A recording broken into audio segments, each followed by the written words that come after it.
चलिए आज मैं आप लोगों को लेके आया हूँ क्लास 10 का हिंदी पढ़ाने के लिए और हिंदी बताने के लिए कि कौन सा बोर्ड की दृष्टि से मोस्ट इम्पोर्टेंट है, बहुत जरूरी है, जो कि बार बार क्वेश्चन पूछे जाते हैं। मैंने इससे पहले आप लोगों को क्लास 12 का यूपी बोर्ड का लेके आया था और उसमें बताया था कि कौन से ऐसे प्रश्न हैं जो आपको बोर्ड में पूछे जाते हैं। इसी तरह का मैं लेके आया हूँ आप लोग को क्लास 10 का जो हिंदी है उसके बारे में। इसमें कौन से प्रश्न है जो आपसे बार बार पूछे जाते हैं और कौन कौन से ऐसे प्रश्न है कि जो एकदम मैं गारंटी दे रहा हूँ कि श्योर जो यहाँ पे लिखा गया है जो आप लोगों को इसके बारे में बताया जाएगा, जितना लिखा गया है इतना मैं गारंटी दूंगा कि इससे बाहरी जो यहाँ पे लिखा गया इससे बाहरी कोई प्रश्न नहीं आएगा। हाँ, 2-4 नंबर के जितना मैं नंबर यहाँ पे काउंटिंग कराऊंगा उतना नंबर आप अगर रट के याद करके पढ़ के जाएंगे, जैसे भी अगर आप जा रहे हैं तो इतना मेरी गारंटी है कि आपको इतने नंबर का क्वेश्चन श्योर है कि आपके बोर्ड के पेपर में एकदम सेम कट पेस्ट यही मिलेगा। इसके अलावा बाहरी कोई चीज नहीं मिलेगी। आप लोग मेरी वीडियो को बहुत लाइक कर रहे हैं, बहुत ज्यादा आप लोग की डिमांड पे ही मैं लेके इसको आया हूँ, क्योंकि बहुत सारे ऐसे लड़कों का कमेंट आया था कि सर ऐसा है कि आप हाई स्कूल का लेके आइए, तो मैं हाई स्कूल का लेके आ गया हूँ। इससे पहले मैं इंटर का लेके आ रहा था, इससे पहले हाई स्कूल का मैं गणित का चला रहा हूँ, एक एक चैप्टर जो है कि जो कि मैं भी से पढ़ाता हूँ। तो गणित का तो चलेगा ही, लेकिन साथ साथ आपको हर विषय के बारे में आपको नॉलेज दे दिया जाएगा कि कौन सा पेपर में आने वाले प्रश्न है, कौन से नहीं आने वाले प्रश्न है। जो बोर्ड में पेपर आते हैं वही यहाँ पे आपको सॉल्व कराया जाएगा और उसके बारे में बताया जाएगा। हाँ, ये है कि आपको मैंने जितना लिखा है इसके बारे में मैं बताऊंगा, ये नहीं है कि मैं इसको पढ़ के एक एक चैप्टर और एक एक हेडिंग में आपको एक एक हेडिंग के बारे में बताऊंगा। मैं आपको सिर्फ एक एक प्रश्न बताने जा रहा हूँ और इस प्रश्न को कैसे लिखना है, क्या करना है आपको बोर्ड में, वो आपको जानना स्वयं जरूरी है। ठीक है, क्योंकि मैं आपको सिर्फ यहाँ पे बता सकता हूँ, ठीक है, आप उसको कैसे लिख रहे हैं, रिप्रेजेंट कैसे कर रहे हैं, उसके बारे में सिर्फ आप जानते हैं, उसके बारे में मैं नहीं जानता हूँ। और एक चीज और याद रखिए कि आप जो बोर्ड की कॉपी में जो लिखेंगे उसमें हमेशा कॉपी में हमेशा आप सुंदर लिखने का प्रयास करेंगे, क्योंकि एक चीज याद रखिएगा कि अगर आप काफी सुंदर लिखेंगे ही नहीं और आपकी कॉपी वैसी की वैसी चली जाएगी बोर्ड के पेपर में, तो ये बताइए एग्जामिनर जब आप कितना भी लिख देंगे ना, अगर आप सुंदर नहीं लिखे हैं, साफ नहीं लिखे हैं, अच्छे नहीं लिखे हैं, तो हिंदी में अक्सर नंबर काट लिए जाते हैं। तो हिंदी में तो अक्सर आपको जो भी लिखना है वो सटीक लिखना है, सही लिखना है, और उसमें भी आपको जो है राइटिंग पे नंबर काट लिए जाते हैं। तो इससे बढ़िया है कि जो आप लिखेंगे उसके बारे में एकदम सही लिखेंगे। तो आइए मैं आप लोगों को एक एक क्वेश्चन की तरफ से आप लोगों को बताना शुरू करता हूं। जैसे मैं यहाँ पे मैंने लिखा है गोस्वामी तुलसीदास, ठीक है, गोस्वामी तुलसीदास मैंने लिखा है, उसके बाद सुमित्रानंद पंत लिखा और उसके बाद से महादेवी वर्मा जी को मैंने लिखा, और ये आपके पद से लिया गया है। ठीक है, हिंदी के पद रिलेशन से लिया गया है। पद जो होता है खंड जो होते हैं, एक गद्य होता है एक पद्य होता है, तो उस खंड से लिया गया है। तो ये मैं पद्य के 3 लिखा हूं नाम। ठीक है, अब ये जो है पद्य के जो है कवि है, तो ये जो है इनको आप लोग किस तरह याद रखेंगे, ठीक है, कि ये जो आप लोग याद रखेंगे तो इनके बारे में आपको जीवन परिचय इनका याद रखना है। ठीक है, सिर्फ आपको 3 जीवन परिचय पद में याद रखना है, 3 ही जीवन परिचय गद्य में याद रखना है, इसके अलावा आपको कुछ याद नहीं रखना है। ठीक है, इसके अलावा आप किसी का जीवन परिचय याद नहीं करेंगे। मैं गारंटी दे रहा हूं कि जितना आपको इन 3 लोगों का कहा गया, यहाँ पे जो 3 लोगों को दिया गया है कि गद्य में जो है 3 लोगों को दिया गया है, जयशंकर प्रसाद जी को, डॉक्टर राजेंद्र प्रसाद जी का, और दिया है डॉक्टर भगवत सरल उपाध्याय जी का। ठीक है, तो ये हो गया भगवत सरल उपाध्याय जी का, डॉक्टर राजेंद्र प्रसाद, जयशंकर प्रसाद, और इसके बाद से मैं आप लोगों को ऊपर जो बताया गया गोस्वामी तुलसीदास, सुमित्रानंद पंत, महादेवी वर्मा, तो ये आप याद रखेंगे इन 6 लोगों का। मेरी पूरी गारंटी है 100 में आप जितना कह सकते हैं, 100 में 99.99 99.99 यानी 99% मेरी गारंटी है कि इस 6 के अलावा किसी और का गद्य और पद्य से जीवन परिचय नहीं आएगा। ये मेरी गारंटी है। आप जीवन परिचय में कैसे लिखेंगे, तो ये चीज याद रखिएगा कि आप जीवन परिचय में सबसे पहले तो एक चीज आप लोग याद रखिए कि जो आपको जीवन परिचय में याद करने का तरीका क्या होता है कि आपके बुक में जो किताब होगी उस किताब में आप लोगों को दिया गया होगा ऐसे डिब्बा आकार में, जो भी कवि होंगे या लेखक होंगे उनके बगल में ऐसे डिब्बा कलर का बनाया गया होगा, और उस डिब्बे में उनका नाम लिखा गया होगा, उनका जन्म स्थान लिखा गया होगा, उनकी जो है कौन सी कृतियां थी, वो कितना पढ़े थे, कितना नहीं पढ़े थे, और उनके माता का नाम, उनके पिता का नाम, उनका मृत्यु डेट, इसमें कुछ पॉइंटें लिखी होती हैं, की पॉइंट जिसको कह सकते हैं की पॉइंट। की पॉइंट का मतलब होता है कि जैसे जन्म उनका कब हुआ था, उसके बाद से वो क्या पढ़े थे, क्या नहीं पढ़े थे, क्या कौन कौन सी उनकी रचनाएं हैं, उनके पापा का नाम क्या है, उनके मम्मी का नाम क्या है, ये सारी चीजें इसमें लिखी होती हैं। उसके बाद से उनका निधन कब हुआ था, ठीक है, उनकी रचना कौन कौन सी थी, ठीक है, वो कौन कौन सी चीज लिखे थे, ठीक है, तो ये चीज इसमें कुछ की पॉइंट रहते हैं। आप उस 5-6 की पॉइंट को बस याद रखेंगे। सिर्फ आप पूरे के पूरे ये नहीं कि जाकर रटने लगेंगे किसी का, जैसे मान लेते हैं कि गोस्वामी तुलसीदास के जाकर रटने लगेंगे कि ये थे, ऐसे थे, इनका जन्म ऐसे हुआ था, ये हुआ, पूरा रटेंगे नहीं। आप उसको एक बेसिकली तरीके से आप उसे बस जो मैंने बताया उस तरीके से आप क्या करेंगे कि आप बस क्या करेंगे कि जो आपके डिब्बे में जो दिया होगा आपके बुक में टाइटेनियम में एक जगह लिखा होगा सारांश टाइप का, आप देखेंगे ऐसे बना के, और उसमें जो लिखा होगा आप इसी को सिर्फ फॉलो करेंगे, इसके अलावा आप कुछ नहीं पढ़ेंगे। ठीक है। हाँ, ये है कि पेपर देने से पहले आपको उनके बारे में अगर ये आप लिख लिए हैं तो अगर आप याद कर लिए हैं तो आप इसको लिखने का अभ्यास करें, जैसे अपने मन से ही जीवन पर लिखें, और आप अपने स्कूल में विद्यालय में जहाँ पे पढ़ते हैं या जो भी आपके अगल बगल सीनियर भैया भाई हैं बहन है चाहे जो कुछ भी है, आप उनको देख एक बार लिख के और दिखाइए कि देखिए कि क्या मैंने सही लिखा है कि नहीं लिखा है। अगर वो बताएंगे कि नहीं हाँ तुम यहाँ पे मिस्टेक कर रहे हो तो तुम्हें वो सब लिखना चाहिए, और ये तो आप लोगों को करना पड़ेगा। मैं जितना बोल रहा हूँ अगर आपको बिना पढ़े आप सोच रहे हैं कि आपको आ जाएगा तो बिना पढ़े आएगा नहीं। और आप 9 पढ़ के एक चीज और मैं बता रहा हूँ कि अगर आप ये बिना पढ़े चले गए तो मेरी गारंटी है कि आप उस दिन इतना पछताएंगे जिसकी कोई लिमिट नहीं होगी, बहुत बहुत पछताएंगे, कई घात कह लीजिए। जो बच्चे इसको पढ़ के जाएंगे, ये ब्रह्मास्त्र नाम की इसीलिए मैं सीरीज चला रहा हूँ कि इससे बाहरी कोई चीज नहीं आएगा, इसलिए मैं ये ब्रह्मास्त्र नाम की सीरीज चला रहा हूँ, और ब्रह्मास्त्र में आप लोगों को ये सब दे रहा हूँ। तो पहले मैंने बताया क्या लिखना है आपको, तो आप जीवन परिचय में किनको याद रखेंगे, तो गद्य में 3 लोगों को, पद्य में 3 लोगों को, इन तीन लोगों के अलावा किसी को नहीं याद रखेंगे। याद कैसे करना है मैंने बताया है कि आप जो यहाँ पे जो बनाया गया होता है, आप बुक में जो होता है या टेनियर में जो होता है डिब्बा टाइप का बनाया गया होता है, उसमें लिखा गया होता है उनका जन्म कब हुआ था, उनकी मृत्यु कब हुई थी, उनके पापा का नाम, उनके मम्मी का नाम, सब चीजें उसको उसी डिब्बे में देखेंगे आप लोग, लिखा गया होता है। की पॉइंट उसको बोलते हैं, की पॉइंट, मोस्ट इंपोर्टेंट। ठीक है, वो मोस्ट इंपोर्टेंट पॉइंट वहां पे होता है, और आप अगर वो याद रखेंगे तो आप ऑटोमेटिक जीवन परिचय लिख सकते हैं। किसी लेखक के बारे में ऑटोमेटिक जीवन परिचय लिख सकते हैं, आपको फिर बताने की जरूरत नहीं है किसी को। तो एक चीज जरा ध्यान दीजिए कि मेरी गारंटी है, मैंने कहा है कि इससे बाहरी जीवन परिचय नहीं आएगा, मैंने जितना कहा है वो गारंटी देके मैं कह रहा हूं। अगर नहीं आएगा तो आप आइए मेरा यूट्यूब चैनल पे, मुझे अनसब्सक्राइब करने से पहले आप कमेंट बॉक्स में जो लिखना चाहें वो लिखें, मैंने जितना बोला है उतना आप करके जाइए, अगर नहीं आएगा तो आप मुझसे आके कहिए। तो ये हो गया आपका इतना। उसके बाद से आपको करना क्या है कि इतना लिखने के बाद तो पहले नंबर ध्यान से समझिए, इनका अगर आप जीवन परिचय कर लेंगे, इनका जीवन परिचय कर लेंगे, तो इन सभी लोगों का जो जीवन परिचय आता है वो आप लोगों का कम से कम 4 अंक के आते हैं। तो मैं यहाँ पे दोनों का 4 और 4 अंक जोड़ देता हूँ, क्योंकि मैं मान लेता हूँ कि अगर आप इसको पढ़ लेंगे तो 4 अंक 100% है कि आपका आएगा, इससे कम नहीं आएगा। मैं आपको जितना बता रहा हूँ उतना पहले मैं काउंटिंग करके दिखाऊंगा कि आप लोगों को कितना नंबर यहीं से मिल जाएगा, एकदम कटपिस्ट यही मिलेगा आपको बोर्ड के पेपर में, इसके अलावा बाहर कुछ नहीं मिलेगा। ठीक है, जो कुछ मिलेगा मैं जितना बताऊं इससे अलावा जो मिलेगा वो इसके अलावा ही रहेगा, लेकिन ये नहीं रहेगा।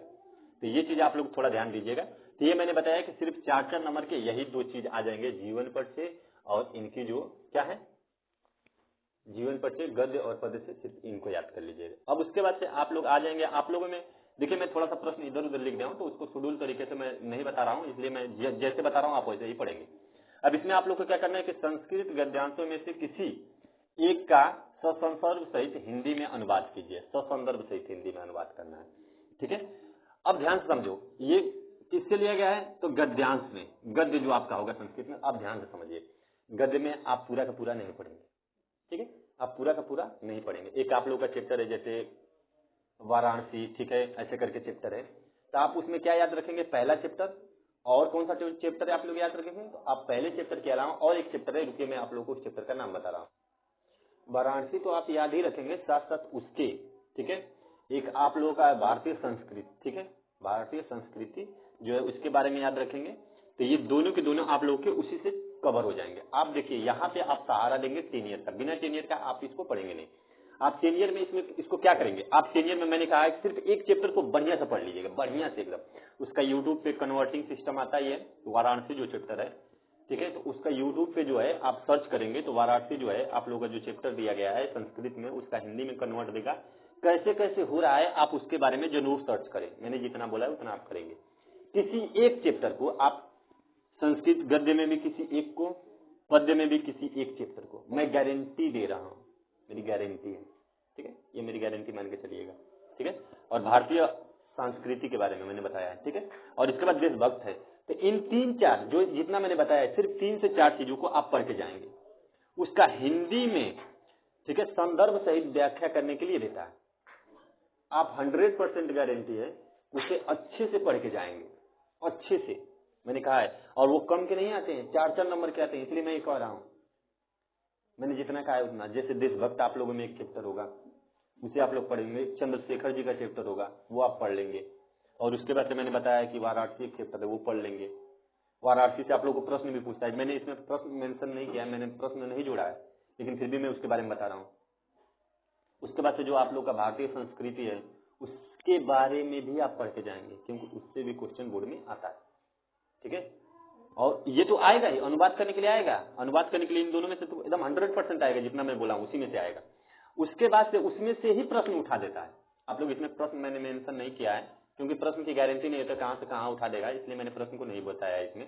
तो उसमें से प्रश्न भी पूछता है, तो इसलिए आपका एक तीर से दो निशाना होगा। अगर आप इसको पढ़ लेंगे, हिंदी अनुवाद भी कर लेंगे, उसको अच्छे से जान जाएंगे, उस चैप्टर के बारे में, जैसे मैंने 3-4 चैप्टर का जो नाम बताया, अगर उसके बारे में आप लोग अच्छे से जान जाएंगे, तो आप इसमें से जितने प्रश्न आने वाले होंगे, जितने प्रश्न आने वाले होंगे, आप उसको कर ले जाएंगे, उसमें कोई दिक्कत नहीं है।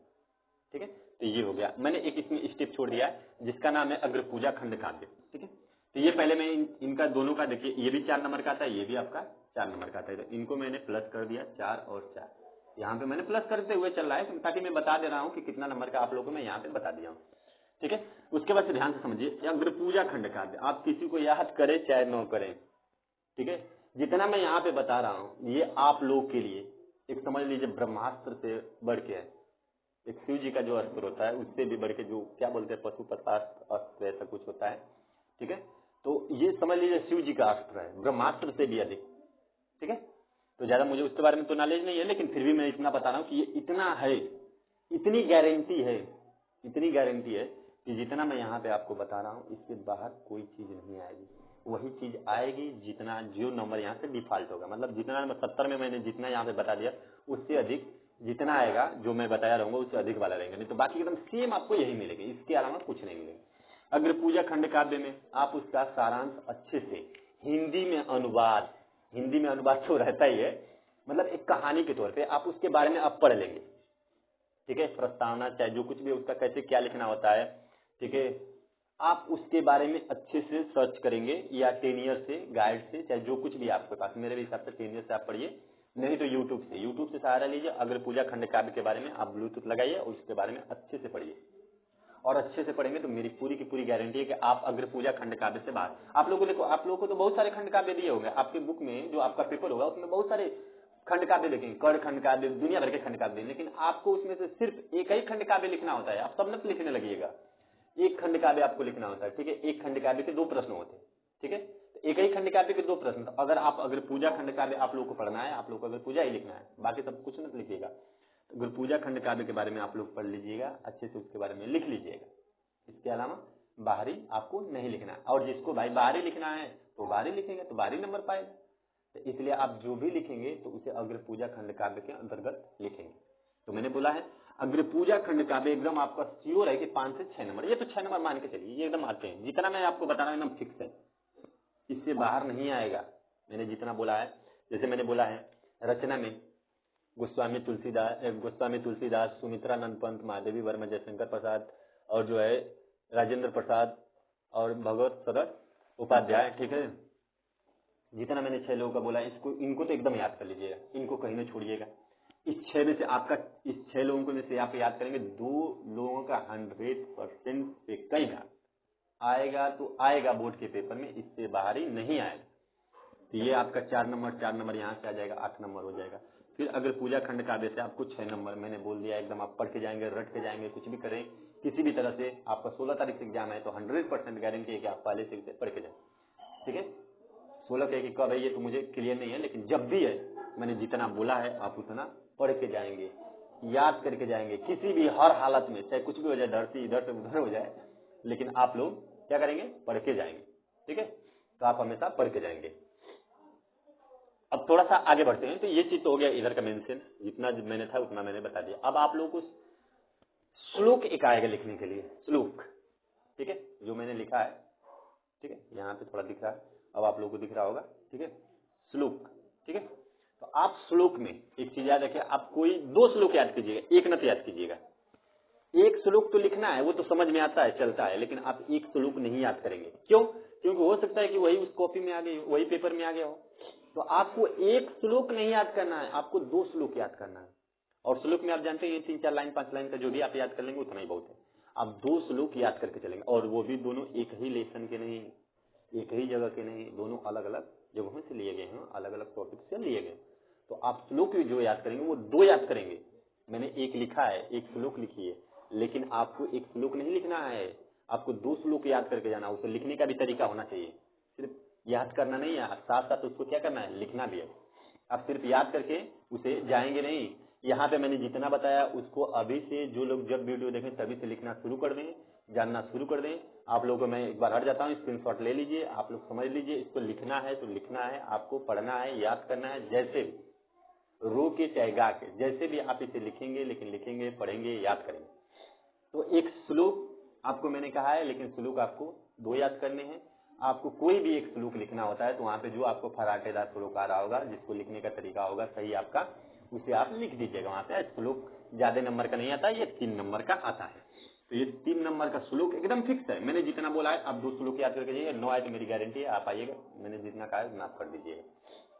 और मैं आप लोगों को पहले पेपर के दिन दिखाऊंगा भी, पेपर लेके आऊंगा, मैं बच्चों का पेपर मांगूंगा और उन लोगों से लेके आऊंगा, चाहे यूट्यूब से चाहे जहां से भी, मैं पेपर वो लूंगा और आप लोग को दिखाऊंगा। पेपर हो जाने के बाद मैं पेपर, जैसे पेपर हो जाने के बाद बच्चे लोग पेपर देके निकलते हैं, तो मैं आप लोग को आऊंगा और यूट्यूब पे ही मैं दिखाऊंगा कि देखिए मेरे द्वारा पढ़ाया गया कितना प्रश्न आया, देखिएगा। उस दिन मैं आप लोगों को दिखाऊंगा, ठीक है।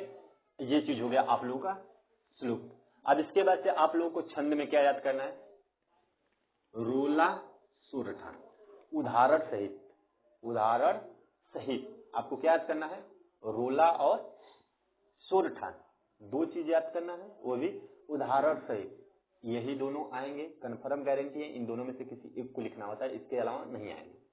तो आपको रोला और सुरठा 100 में 110% गारंटी ये आएंगे, आपको इसको लिखना ही है। 2 नंबर के आते हैं, उदाहरण सहित लिखना है, इनमें से किसी एक को लिखा जाता है, दोनों को नहीं लिखा जाता, क्योंकि 8वां बीच में दिया होता है। तो जब 8वां बीच में देता है तो आप सिर्फ एक को लिखेंगे, ना कि 2 को लिखेंगे, ठीक है। ज्यादा दिमाग मत लगा दीजिएगा, वहां पे इस तरह मत चलने लगिएगा, ठीक है। तो आप 2 को नहीं लिखेंगे, आप किसी एक को लिखेंगे, ठीक है। नहीं तो आप लोग का भी दिमाग है भाई, लड़कियों की तरह आपका भी दिमाग में ढेर चल रहा होगा तो लगा दीजिएगा, क्या दिक्कत। मतलब लड़कियों के ही पर्सनली, मैं लड़कियों को नहीं बोल रहा, मतलब कुछ लड़कियां ऐसी होती हैं, चाहे कुछ लड़के भी ऐसे होते हैं जो ज्यादा दिमाग लगा के दोनों को दोनों लिख के चले जाते हैं, तो ऐसा नहीं करना चाहिए, ठीक है। तो ये चीज है, तो आपको ऐसा करना चाहिए, ठीक है। तो मैंने बोला है कि रोला और सुरठा को आप याद करके जाएंगे, ये 2 नंबर का आता है तो आता है, और इस बार भी आएगा। तो इसमें भी मैं 2 नंबर प्लस कर लूँ, कोई दिक्कत तो है नहीं आप लोग को। तो चलिए मैं 2 नंबर प्लस कर लेता हूँ, ठीक है। इतना हो गया। अब इतना होने के बाद अब ध्यान से समझिए, आपको रस में कौन से याद रखने हैं, तो हास्य रस और करुण रस, सिर्फ 2 रस आप याद रखिएगा, वो भी उदाहरण से, हास्य रस और करुण रस, ठीक है। ज्ञान भाव विभाव संचाई भाव, ये सब जितना भी आपको सर जी पढ़ाएंगे, ठीक है, इतना आप लोग याद रखेंगे। नहीं याद होगा तो आप यूट्यूब पे सर्च कीजिए, पता कीजिए कैसे क्या होता है, कैसे क्या नहीं होता है, कि कौन सा रोला होता है, कौन सा, सॉरी रोला करें रस में, कौन सा हास्य रस है, कौन सा करुण रस है, उसके एग्जाम्पल क्या होंगे, आप किसी भी हर हालत में अभी से याद कर लेंगे, रट लेंगे, ठीक है। आपको रटना है, याद करना है, किसी भी हर हालत में उसे पूरा करना है। तो आप जब पूरा कर लेंगे तो वो जो भी आए आप लोगों का वो भी कितने नंबर का आता है, तो 2 नंबर का। तो यहाँ पे मैं 2 नंबर मेंशन कर ले रहा हूँ, ठीक है। अब उसके बाद से क्या है, तो अलंकार। अलंकार में आपको क्या करना है, उपमा, रूपक, उत्प्रेक्षा, और वो भी क्या, उदाहरण सहित, उदाहरण सहित। अलंकार में क्या याद करना है, मैंने बोला है उपमा, रूपक अलंकार और उत्प्रेक्षा अलंकार को आप 100% याद करके जाएंगे। इसमें से कोई एक आएगा, इससे बाहर ही नहीं आएगा। बच्चे लोग, मैं बार बार कह रहा हूँ, जितना मैं कह रहा हूँ उतना आप पढ़ के जाइए। अगर 9 आए तो फिर आके मुझसे कहिएगा कि सर आप जो कहे थे वो नहीं आया है, मेरी गारंटी है आएगा तो आएगा, श्योर। 100 जितना आप कर दीजिए, जितना आप कर दीजिए उतना %। उसके बाद से मैं आ जाता हूँ निबंध पे। ध्यान से समझिए, निबंध जो है बहुत आप लोग के लिए काफी मोस्ट इंपोर्टेंट है, क्योंकि निबंध जो है वो सिर्फ अकेले 6 नंबर का है। निबंध में आप 3 निबंध को देखेंगे, ध्यान से समझिए, मैं बता दे रहा हूँ। 3 निबंध को आप खुद लिख लीजिएगा, चाहे मोबाइल से सर्च करके, चाहे डेनियल लिख लीजिए, चाहे किसी भी तरह से। जैसे में जनसंख्या पे आप देख लीजिएगा, स्वास्थ्य पे देख लीजिएगा, शिक्षा पे, और या तो विज्ञान पे, इसको आप लोग देख लेंगे।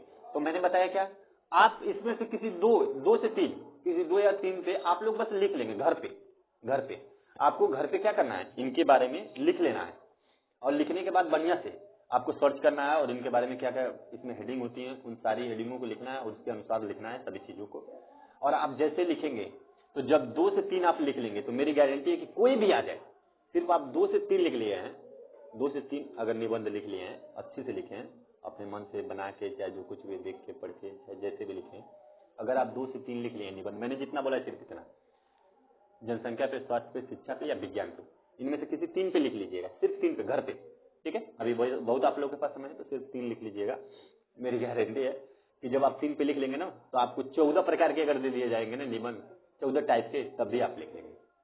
सिर्फ आप इस 3-4 के बारे में बस लिखना जान जाएंगे अच्छे से, ठीक है, निबंध, तो आपको कितना भी दे दिया जाएगा निबंध आप लिख लेंगे, ठीक है। आप उतने कैपेसिटी वाले हो जाएंगे उस समय तक, क्योंकि जब आप इतना लिख लेंगे तो आप सब लिख सकते हैं, उसमें कोई दिक्कत नहीं होगी, इसमें कोई दो राय नहीं है, कोई वो नहीं है कि आप नहीं लिख पाएंगे, मैं खुद कह रहा हूँ आप लिख लेंगे, ठीक है, तो आप लिख लेंगे।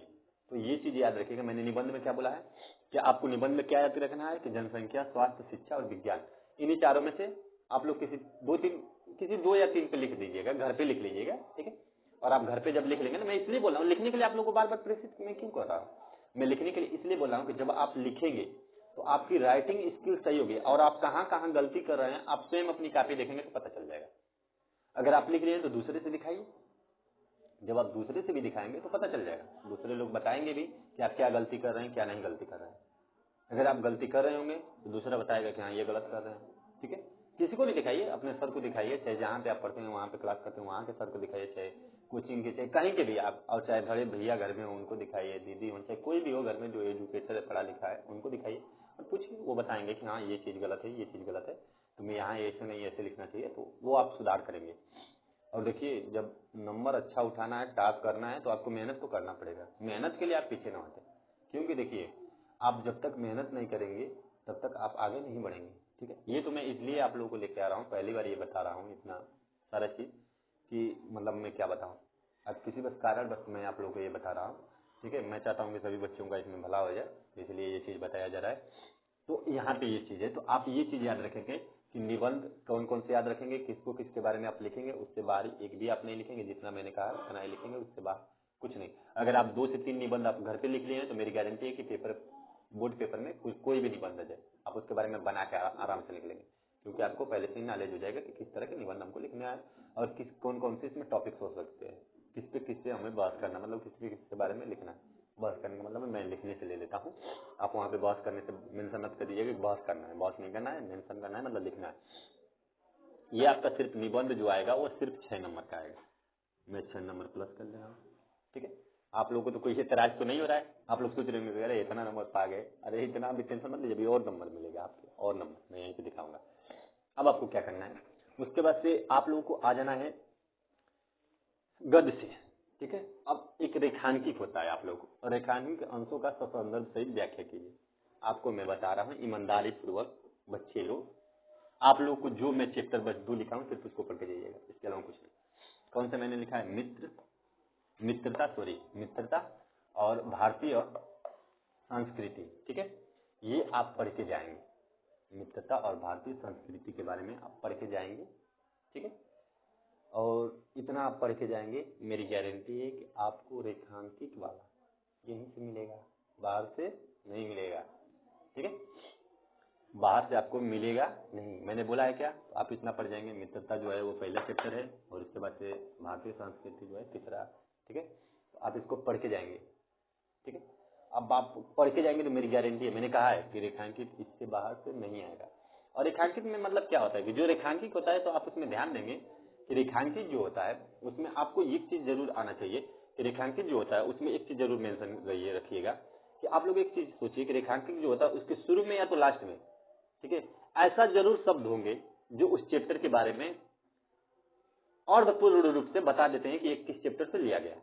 रेखांकित में इतना याद रखिएगा, रेखांकित में पूरा तो पूरा नहीं लेकिन लगभग संभावित वो बता देते हैं कि ये किस चैप्टर से लिया गया है, इतना तो उसमें दिया गया होता है, या तो शुरू लाइन में होगा या तो अंत लाइन में होगा, आप इतना तो जरूर पढ़िएगा। और मेरी गारंटी है ऊपर से 2 लाइन और नीचे से 2 लाइन, मतलब ऊपर से 3 लाइन पकड़ लीजिएगा और नीचे से 2 लाइन आप पढ़िएगा, मेरी गारंटी आपको उसी हेडिंग में से ही आंसर मिलेगा, उसी पढ़ेंगे जो आप 3 लाइन ऊपर से और 2 लाइन 3 लाइन नीचे से, उसी में आपको आपके सारे क्वेश्चन का आंसर मिलेगा, ठीक है।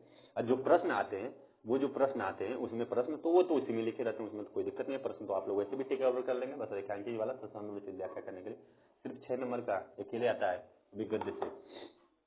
पद से आप याद रखेंगे सूर सागर एक चैप्टर है कृष्ण जी का, उसमें बहुत वर्णन किया गया है कि उसमें जो भी है राधा जी और उद्धव जी और सारी गोपियों के साथ कृष्ण जी के बारे में बहुत वर्णन किया गया है।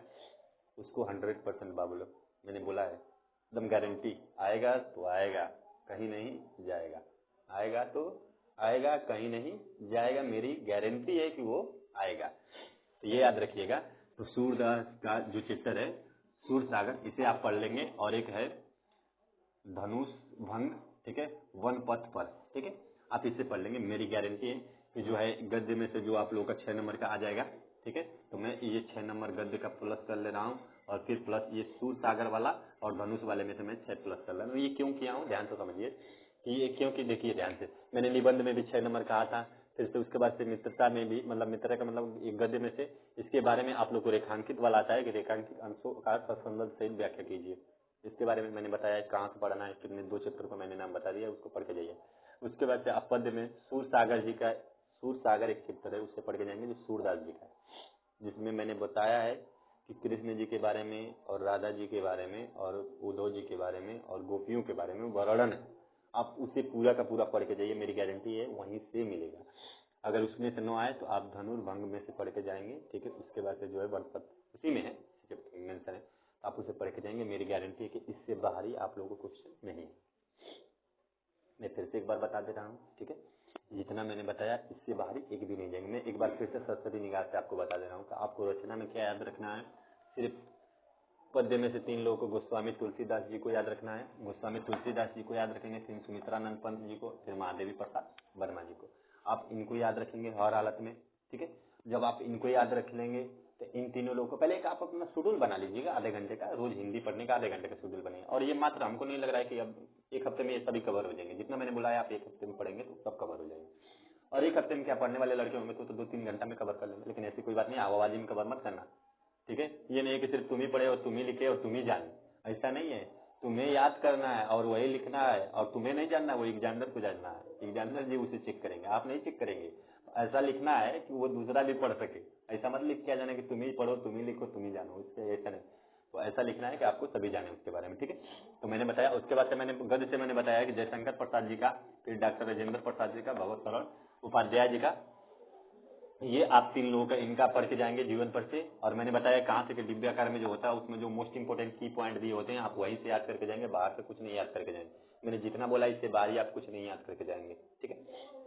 मतलब मैं इस प्रश्न की बात कर रहा हूँ, अभी जो इसके जोड़ने के बाद जो प्रश्न एक्स्ट्रा होंगे, जो नंबर अधिक होंगे, ठीक है, वो आपको याद करके जाने पड़ेंगे। तो ये हो गया। फिर मैंने बताया कि अगर पूजा खंड का एकदम मतलब समझ लीजिए कि एकदम एकदम निकाल के रामबाण क्या कहते हैं ब्रह्मास्त्र, आप जो चाहे उसे चला दीजिए, एकदम आएगा ही आएगा, ये कहीं नहीं जाएगा 6 नंबर का।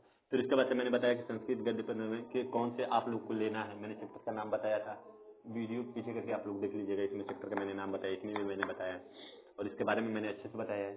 आपको क्या करना है, अगर इसमें ज्यादा बोल रहे होंगे तो वाराणसी है चैप्टर, ठीक है, और भी बहुत सारी चीजें, तो आप इसको एक चैप्टर याद करेंगे। अगर इस तरह नहीं याद हो रहा है तो आप सिर्फ 2 चैप्टर याद करेंगे, पहला याद करेंगे तो दूसरा छोड़ेंगे, तीसरा याद कर लेंगे, ठीक है।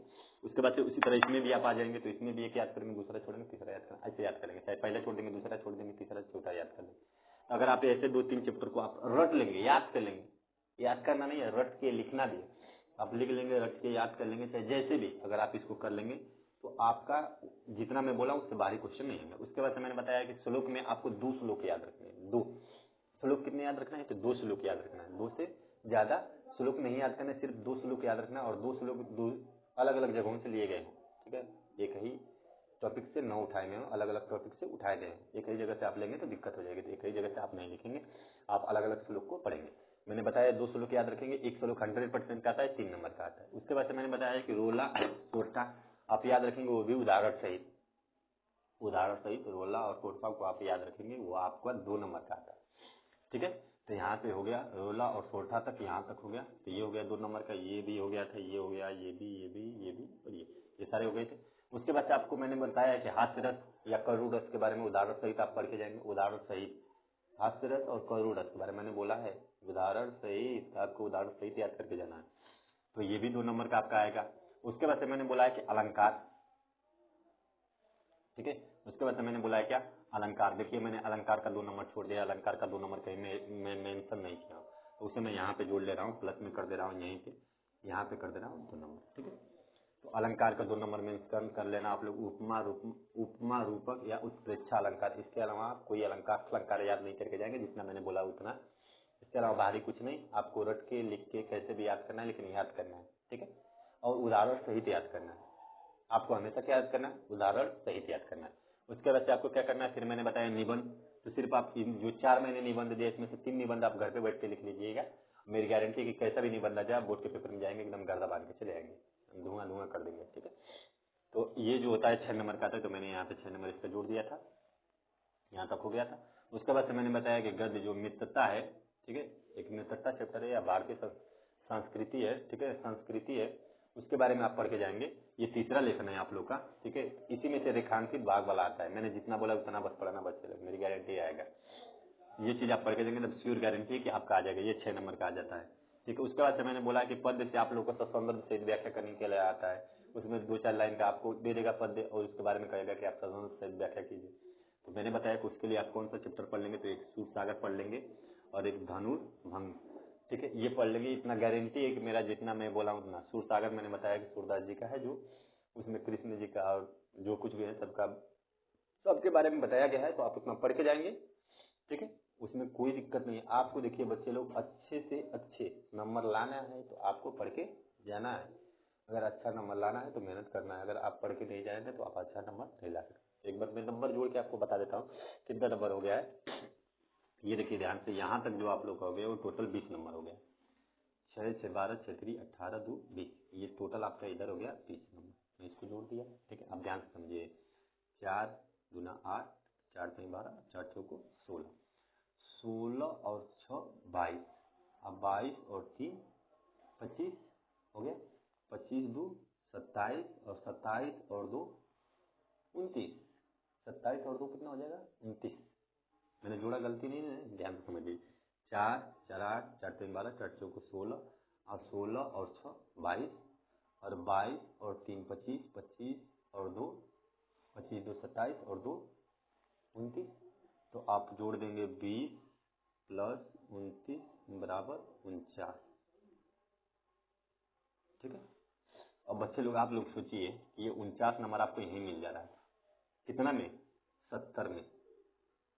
आप लोग का हाई स्कूल में 70 ही नंबर का तो पेपर होगा, 70 नंबर का अधिक तो होगा नहीं, क्योंकि आपको प्री बोर्ड का तो मिल ही जाता है एक विषय में 30 नंबर। तो आप बताइए कि आपको 50 के 50 नंबर यहीं से मिल गए, 49 लगभग 50 मान लीजिए। अब आप बताइए बच्चे लोग कि अगर मैंने जो बताया है, अगर इससे इतना नंबर मिल जा रहा है, तो आप बताइए कि कौन सी बड़ी खामी खराबी हो गई है। मैं पूरी की पूरी गारंटी दे रहा हूँ, ठीक है, कि जो 49 नंबर मैंने बताया है इसमें से आपको 40 नंबर एकदम कट पेस्ट मिलेंगे। कट पेस्ट मतलब आप 60% से ऊपर, मतलब पूरा टोटल 70 नंबर का है तो आपको 40 नंबर से ऊपर, मतलब एक परसेंटेज आप निकालेंगे तो 65% समथिंग हो जाएगा। मैंने आपको 65% पेपर के बारे में पहले भी बता दिया है, सोच लीजिए।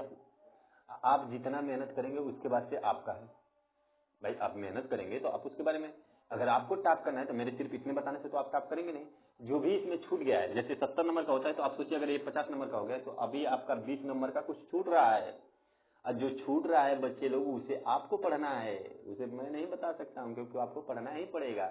जैसे मुहावरा हो गया, मुहावरे में ये बताओ मैं क्या कहूंगा, अपना उल्लू सीधा करना, मतलब अपनी गलती को छिपाना, आग बबूला होना, अत्यधिक क्रोधित होना, ऊँट के मुंह में जीरा, ठीक है, अधिक भोजन करने वाले को कम खाना देना, बहुत सारी चीजें ऐसी है, बहुत सारे मुहावरे ऐसे, संधि विच्छेद रहेगा। अभी बताइए ये सारी चीजें मैं इसमें बताऊं तो उचित नहीं है ना, लंबा वीडियो हो जाएगा, बहुत बहुत ज्यादा लंबा हो जाएगा। तो इसलिए मैं आपको क्या किया हूँ, मैं आपको सीधा का सीधा बस बताया हूँ, कट पेस्ट एकदम जो आने वाले हैं मैंने जितना बताया उतना आएगा श्योर की श्योर। तो इसलिए मैं आपको जितना बोला हूँ इतना आप लोग पढ़ेंगे, इतना लिखेंगे, कैसे भी हर हालत में आपको इतना पढ़ के रेडी कर लेना।